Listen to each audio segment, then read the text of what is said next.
Juba homme on ametlikult käes lihavõtted, aga nagu te näete, siis see karbitäis mune minu käes on endiselt valged. Ja selleks, et seda viga parandada, oleme me täna tulnud siia Kurtnasse Kuut stuudiosse.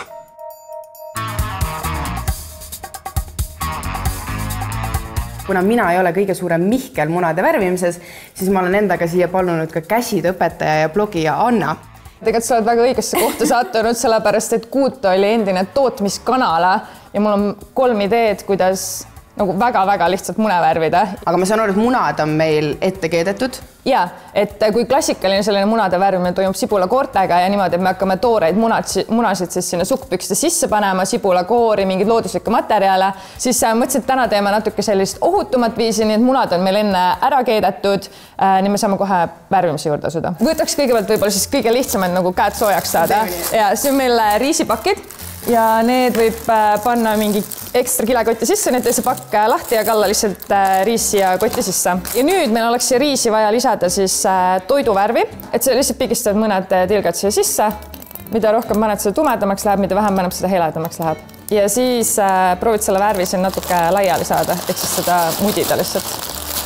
Järgmiseks ongi see, et lihtsalt muna siia sisse ja siis koos munaga seda loksutada. Aga ma saan aru, et see ongi põhimõte on selles, et just kui kellelgi on kodus midagi üle jäänud, et siis saab nagu vabalt nendega ka mune kaanistada, et ei hakkama mingid eraldi kleepse ja asju ostma. Ja need värvid samamoodi, mis on näiteks eelmisest aastast on üle jäänud, mingid tilgad võib kokku panna, kui on korgiga purgid olnud seal või midagi sellist. Kui suur munade pühade tähistaja sinu pere üldse on?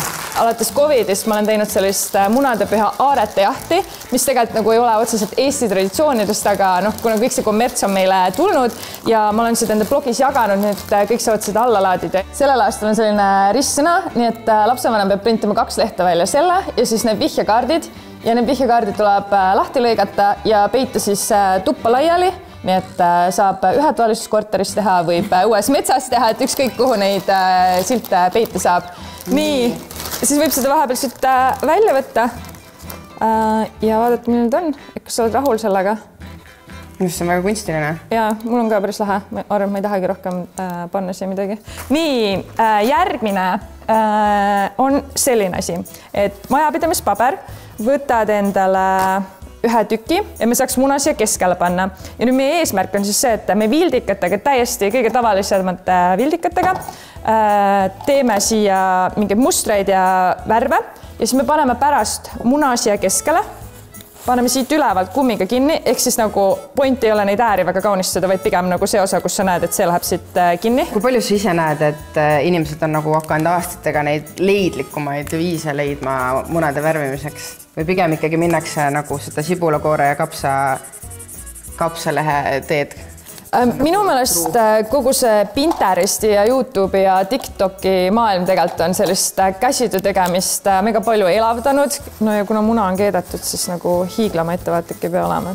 Nii, ja siis paneme siia ühe tassi sisse õunaäädikat. Lihtsalt panete siia sisse ja siis võtad välja. Nii, ja tõstate siia. Nii, väga hea. Tegelikult nad võiksid nagu veits aega seista siin, nii et nii kaua, kui nad seisavad, me saame järgmise projektiga alustada, siis see värv nagu jõuab sinna paremini peale minna. Järgmine on minu meelest lastele nagu kõige ägedam või põnevam, sellepärast et see saab, või siin saab natuke sellist keemilist katset ka teha. Paned umbes mingi 2 rusikest seda soodat siia ja siis teed endale sellest nagu värvipulbri, nii et sa pead ühe värvi nagu ka siia tilgutama ja siis segama. Ja võt juba selle segamine on ju ülimediteeriv. Ma just tahtsin öelda, et kelle jaoks jalutamine, kelle jaoks sooda segamine, et see on nagu üsna rahustav tegevus. Ja kui sa vaatad, kuidas see värv seal lähed, siis mõtled, ma lisan siia veel natuke soodat, et ta nagu selline... Nüüd meil on siin põhimõtteliselt 3 värvi. Ja me peaks seda hakkama munadele kandma. Kõige mugav on teha seda näiteks muffini pannis, selles et pärast puhtaks pesta siis. Ehk siis me võtame jälle munad, siis võtad seda soodat ja lihtsalt tupsutad selle peale. Siis me pöördume tagasi oma õunaäädika poole ja me saame natuke seda äädikat kallata siia sooda ja muna peale. Ja siis tuleb selline väike plahvatus.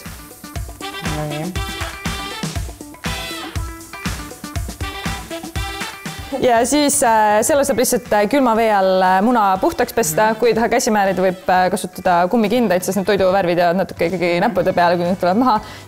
Meil on jäänud väga äge samm, ehk siis me saame avada oma salvrätimunad. Kerin pinget. Jaa, midagi. Wow, mega lahe. Mega vinge. Ja kes oleks arvanud, et 2 kritseldusest tuleb selline kunstitöös? Ja mida kauem salvat peal hoida, seda tugevamaks see värv läheb. Ehk siis, kui sa tegelikult tahad just sellised pastelseid ja nõrku toone, siis hoida vähem peal, aga kui tahad tugevamat, siis hoida nagu kauem peal.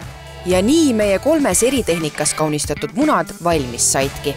Tuleb välja, et eraldi vahendeid polegi vaja poodi ostma minna, sest piisab vaid riisist, toiduvärvist, söögisoodast ja lahjemast äädikast.